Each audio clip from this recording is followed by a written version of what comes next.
जय हिंद। स्कूल गुरु मैनेजमेंट में आपका एक बार फिर से हार्दिक स्वागत है। एक्सप्लेन कर रहे हैं फर्स्ट क्लास के टाइम टेबल को, जो कि मंडे में हिंदी, ट्यूसडे में इंग्लिश। इंग्लिश के दिन इंग्लिश इंग्लिश बोलना, हिंदी का प्रयोग नहीं करना है। पहले मैं आपको समझा चुका हूं S/2 T+S/2 बाल सभा के बारे में आपको बताया जा चुका है। ये जो 3 पीरियड हैं ये रिटिन वर्क के हैं। जिस विषय का टर्न है उसी का लिखवाया जाएगा। उसके बाद डिक्टेशन मैंने आपको लास्ट वीडियो में एक्सप्लेन की, बहुत ज्यादा जरूरी है डिक्टेशन। ठीक है, डिक्टेशन का तरीका मैंने आपको बताया। अब हम बात करेंगे मैथ्स की। मैथ्स रेगुलर पढ़ाया जाएगा। ठीक है, मैथ्स भी कुछ इंपॉर्टेंट है, जैसे कि फर्स्ट क्लास के बच्चों को मैथ्स पढ़ाना है। एक तो इनका बुक आपका जो फिल कराना है, एक आपके पास में उनकी नोटबुक। ठीक है, तो आप क्या करेंगे, सबसे पहले बच्चों को अच्छे प्रकार से संख्याओं को लिखना सिखाएंगे, अंकों को 0 से लेकर 9 तक। क्योंकि कुछ बच्चों का राइटिंग बहुत बुरा रहता है कक्षा 8 पास करने के बाद भी, 10 पास करने के बाद भी, क्योंकि वहां पर वो टीचर्स के चंगुले फंसे ही नहीं। टीचर्स ने उन्हें समझाया ही नहीं, पर जैसा लिख रहा है उसे सबसे पहले बच्चों के अंकों को बनाने पर ध्यान देना है।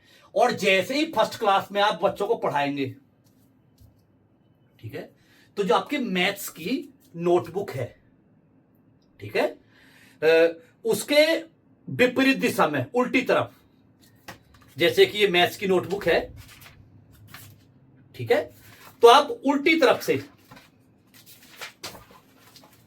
आते ही रोजाना बेटा लिख के दिखाओ 9, तो बच्चे 9 लिखेंगे। घूमो, लिख के दिखाओ 109।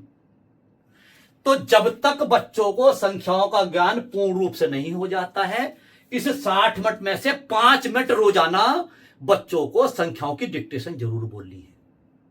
अगर आपने ऐसा किया तो 2 से लेकर 3 महीने बाद बच्चों को संख्याओं का ज्ञान पूर्ण रूप से हो जाएगा। ठीक है, फर्स्ट क्लास में मैथ्स पढ़ाने वाले टीचर्स को प्रत्येक दिन संख्याओं का ज्ञान करा करके लेकर के चलना है। बोलना जरूर आते ही एकदम यस स्टार्ट, लिख के दिखाओ 409।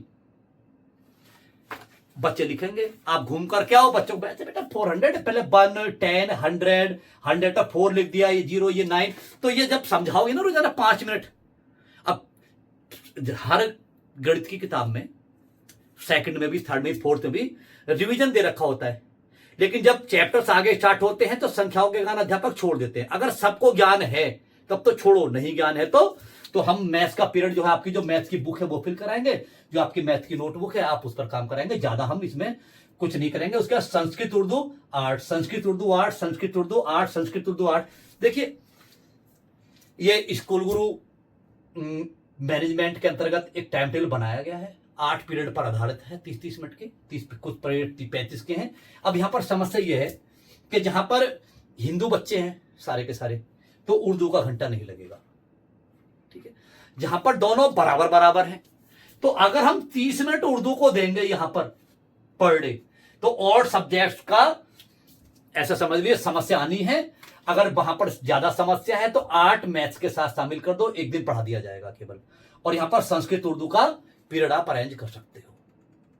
ठीक है, तो हम एक्सप्लेन कर रहे हैं टाइम टेबल को फर्स्ट क्लास के। बाकी आपका हिंदी बुक रीडिंग और इंग्लिश बुक रीडिंग, ये जो टाइम टेबल हमने आपको एक्सप्लेन किया है, इस आधार पर किया है कि 3 दिन हम हिंदी बोलेंगे, 3 दिन हम इंग्लिश बोलेंगे। मुझे आशा है आप समझ गए होंगे।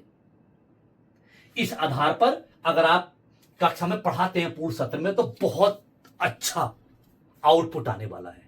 जय हिंद।